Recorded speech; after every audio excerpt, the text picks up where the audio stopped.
another DorkLair action figure review. Today I'm taking a look at the Savage Crucible Shadow Slate from Harvinger Studios. Huge shout out and thank you to Nikki and Rob of Harvinger Studios who sent this over for an early look. Thank you very much for including me in this. This is the Shadow Slate that's kind of not replacing but supplementing the slate line. The slates are their basic builders. There's no real paint on them except for some details in the head sculpt. They're really inexpensive. So this one's going to be $19 online if you order it direct from Harbinger. I think it's going to be like $27, $28 if you get it from a retailer. But this is their basic builder. They'll also have it at conventions. I think they'll be at Joe Fest and stuff. So the original slate actually sold out really fast. It was the first figure to sell out. You know, understandably so. It's an incredible value that you get in the box with these slates. So that sold out, and they realized we should probably make more slates. They didn't want to just reissue it, so they gave another color. This one's in a plum color. The first one was in really rich dark green. It's cast in that color, so this is the color of the plastic itself. The only paint on the figure is the eyes and the mouth on the figure, and they just have some details just so you can have, you know, the possibility of having this figure on your shelf as is, but they are really designed to be kit bashed and part swapped and painted and really like utilized for the customizing community. So pretty cool product here with the Shadow Slate and just the slates in general, which, by the way, is a brilliant name for these figures. And I do want to point out, if you get any of the Savage Crucible products, definitely look behind the inner insert thing. It's basically like a map, and behind that map, you know, the insert sleeve thing, you're going to see a piece like this, and this is a trading card. So you're definitely going to want to pull that out and don't just throw the box out right when you pull the figure out, because this is behind there, and these are pretty cool trading cards. And I'm going to open this one up and see. I don't think there's any new cards or anything with the new figure. I think it's all the same 15 different cards. You can get foil or non-foil, and then there's 15 different cards. So let's see which one I get. I'm hoping for a foil here. See if I can get this open pretty easily. Ooh, I do got a foil. Sweet. Let's see what we got. It looks like Nin Villamere, possibly, or let's see. It is a foil, and it is Nin Villamere. Nice. So the back of these cards, you could actually you could throw these right into your D&D campaign. Like your DM could just use this. It's a stat sheet for basically Dungeons and Dragons. So very cool. And I got a foil, so that's a big hit for me. By the way, I am planning to do a sort of a mass opening of these because I've been trying to figure out the rarities and stuff, and I've been collecting as many unopened ones as I can, and I want to open them all at once. So I'm just waiting for a few more things to get in hand and some stuff some people are sending me, and at some point I'm going to do a big like mass opening video for these. All right, here's a close-up of that head sculpt, and really that's the best place to look in terms of taking an assessment of the paintwork. Very minimal paintwork here. It's just the eyes and the mouth, which give it the ability to stand on its own rather than it just being a blank. It's not a blank because you could actually just throw this on the shelf and it looks pretty good. But it is a blank in that it's a slate, and it's a figure that is unpainted. So it's just ready to be customized and painted. But you still have that excellent sculpt there.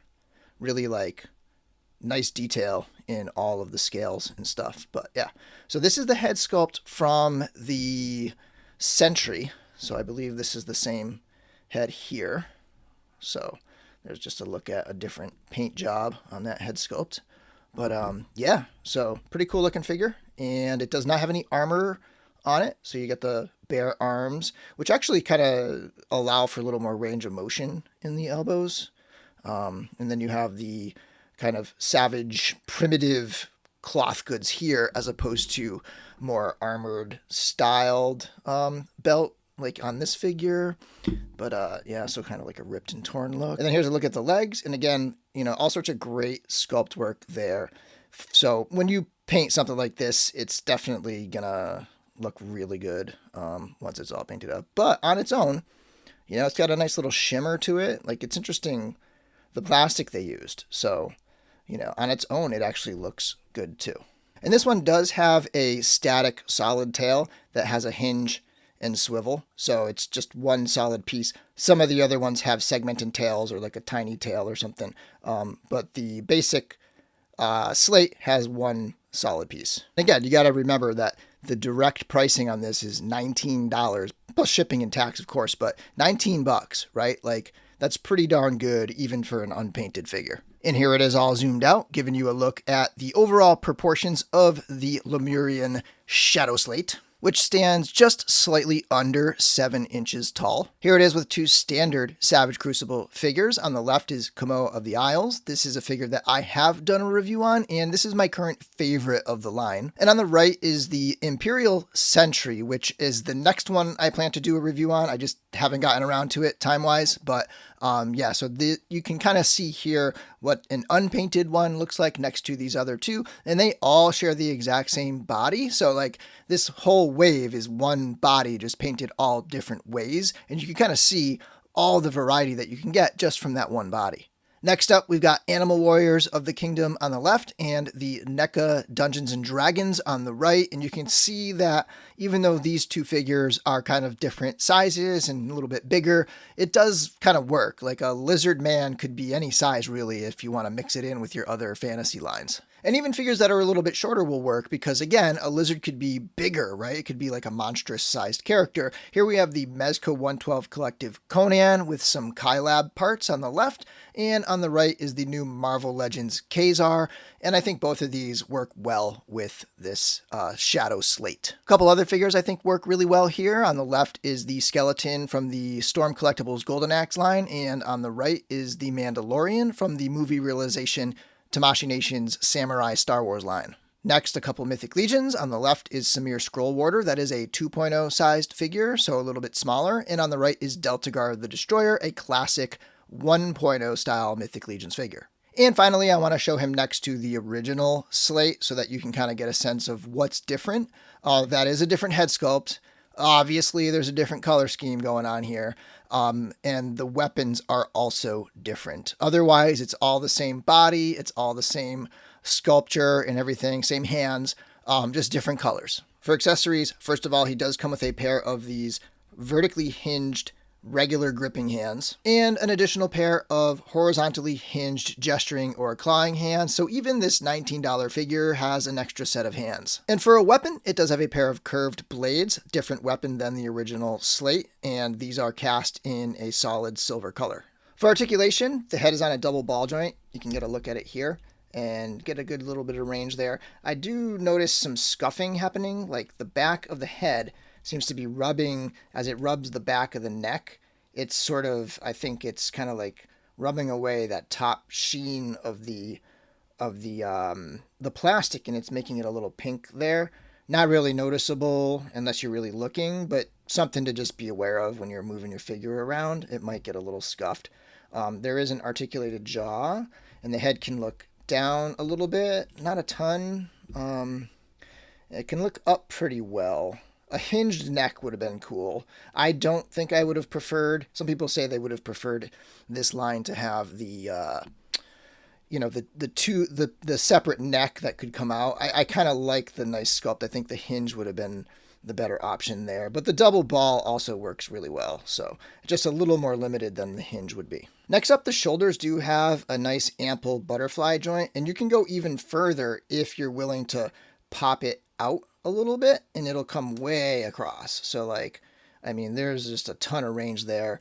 Even not popping it out, you can kind of like, you can still bring it this far across the chest. So, two-handed weapons is going to be very easy with this guy. And you can go even further if you pop that out a bit. And then the shoulder itself has a hinge and can come up quite a bit, and then it can come down, and then it can spin all the way around. And you do have a bicep swivel, though it is a floating piece. So this piece is on top, and you have the upper elbow pegging into the shoulder is what the actual construction is. And this is just a piece on top there. The elbows can come a little past 90 degrees. I would have liked for a little bit more range there. Even with the bare arm, it's still not getting too far past 90. Though, if you wanted to, you could kind of half pop the elbow like this. So have it half popped out, and then you could swing the elbow up a little more, and you could kind of fudge it if you wanted to get a little more range there. But when it's fully put in there, it's, you know, it's a little bit past 90 degrees. And there's a twist above the elbow and there's a twist below the elbow. So a lot of good motion there. Hinge and swivel at the wrist. Really some amazing range in the torso. This thing can crunch way forward and way back because you've got the double ball at the top of the torso, all that range, and then you have the single ball at the waist there. So just, you know, a lot of good movement in the torso area of these Savage Crucible figures. There's a ball joint at the hip, and this skirt can get in the way a little bit, but all you gotta do is hike it up, and then he can kick way forward. So, you know, once you utilize that hip and those torso joints, you're getting a lot of range there. Going backwards is pretty limited, however, because the butt of the figure is stopping that backward movement, though you might be able to kind of fudge it by bringing the leg out to the side and bringing it back a little bit like that. There is a twist at the upper thigh over here, and then you do have double jointed knees. My figure is like super warmed up right now.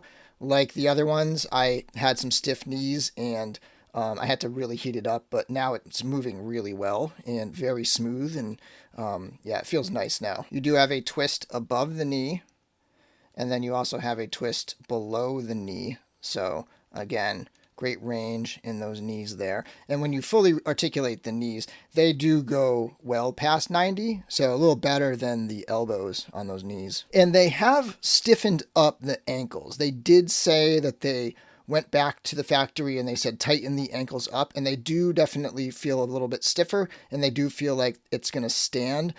This is still kind of not the best toe situation here because it still doesn't hold up super well, like under the weight, but I do feel a lot more stable with these ankles. They said, however, that the ultimate fix that they're working on is something else. They're working on another fix for that original run. And just the range in the ankles. So you do have a twist at the ankle. You have that hinge, and it can point down and it can point up. And then you have a nice ankle rocker as well. And also, like I said, toe articulation. And finally, one quick part swap. Here I took the Imperial Sentry's armor parts and I put them on the Shadow Slate. I love how the pinks actually kind of accent the pinks in the mouth there a little bit. And I think the having a little metallic on the figure really just completely transforms the color of that base dark purple, dark plum kind of color, and just kind of takes it to a new level. So that is a swap that is probably not for the faint of heart because the Sentry is that Kickstarter exclusive and it's not going to be easy to come by. But if I do pick up an extra, I could see myself kind of like permanently having this set up on my shelf. But yeah, so Imperial Sentry / Shadow Slate is a nice combo in my opinion. This is a great figure and an excellent value at that $19 price point, which is what it's going to be during the in-stock sale.